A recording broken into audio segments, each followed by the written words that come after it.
Hey everybody, how's it going? I'm going to give some updates on what's going on in my garage for the next few weeks. I've got a lot of stuff to do.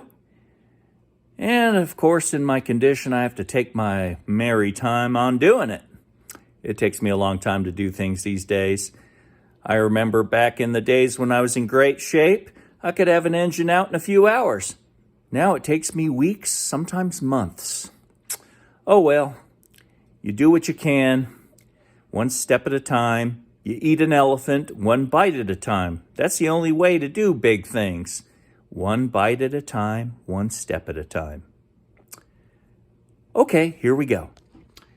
I'm in the process of taking my time and removing the 87 Buick Regal Turbo T Limited. I'm getting ready and taking my time and removing this 274-inch stroker with the T76 turbocharger with external wastegate.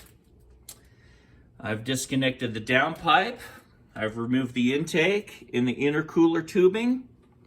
I've disconnected some of the wiring harness. I've got a long way to go because removing an engine from an 87 Turbo Buick is very labor and time intensive. So I'm getting ready to move this engine. I'm taking my time. I've got it up on jacks. I've got the hood not removed because I don't have the capability to remove this big heavy hood by myself. So what I did is I disconnected the latches, which are right here, and I put a ratchet strap on it and opened the hood. See? Just like this. So you can pull out an engine without removing the hood. It's not that bad.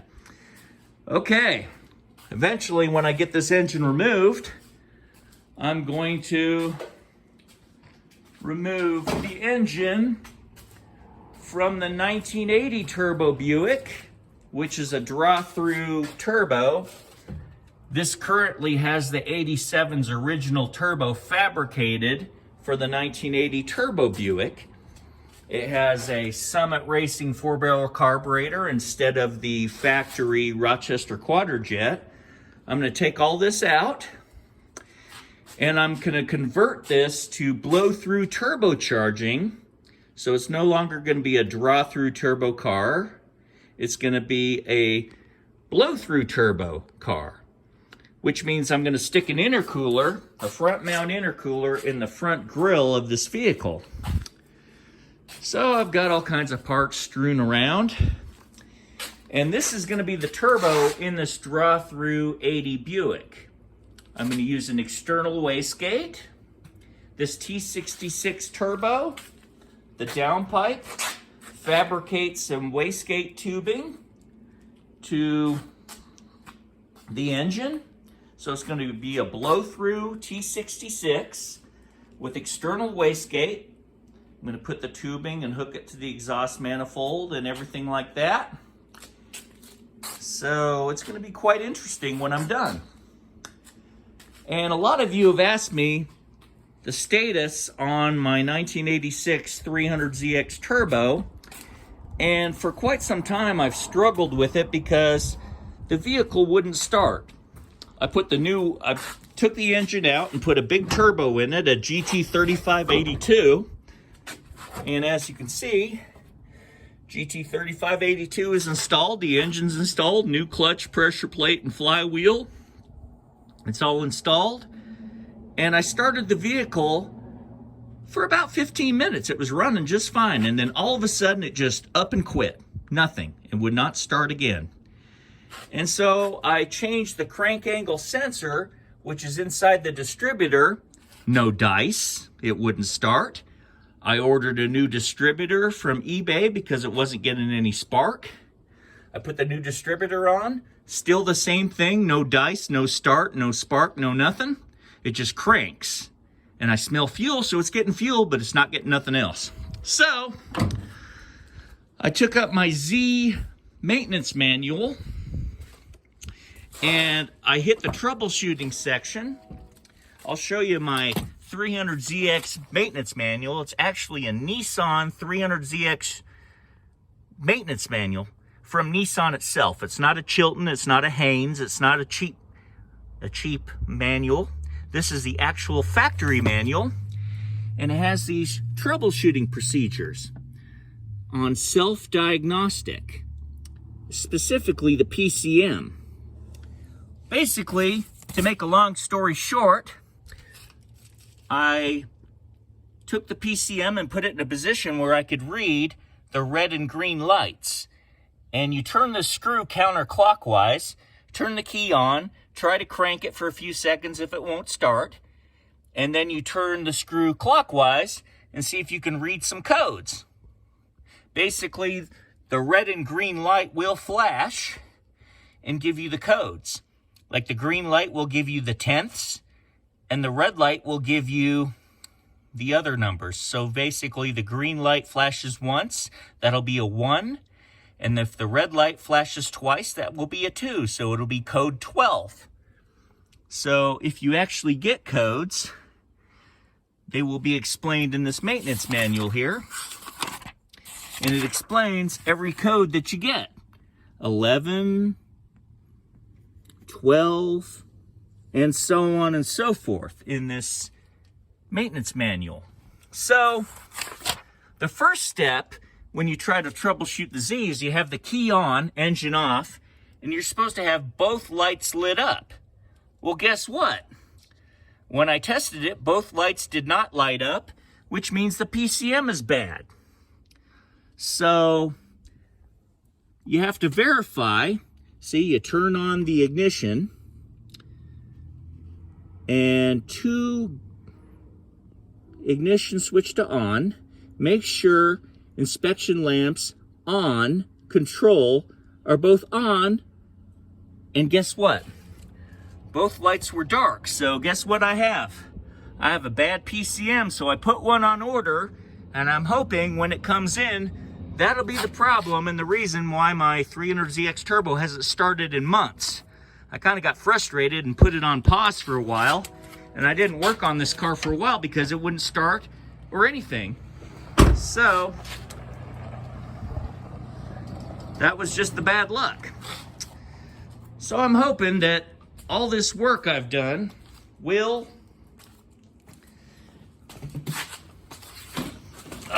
Jesus.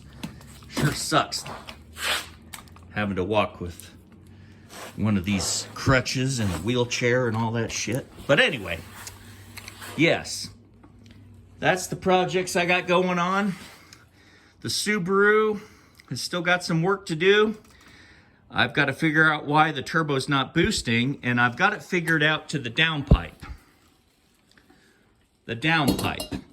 So I ordered a new downpipe, and, well, it's not a downpipe, excuse me, it's an up pipe. It's before the turbocharger, so it's the pipe that goes from the header, the exhaust manifold, to the turbo. It's called an up pipe. I got it in the mail the other day, and it looks like it'll do the trick. It's nice and slim.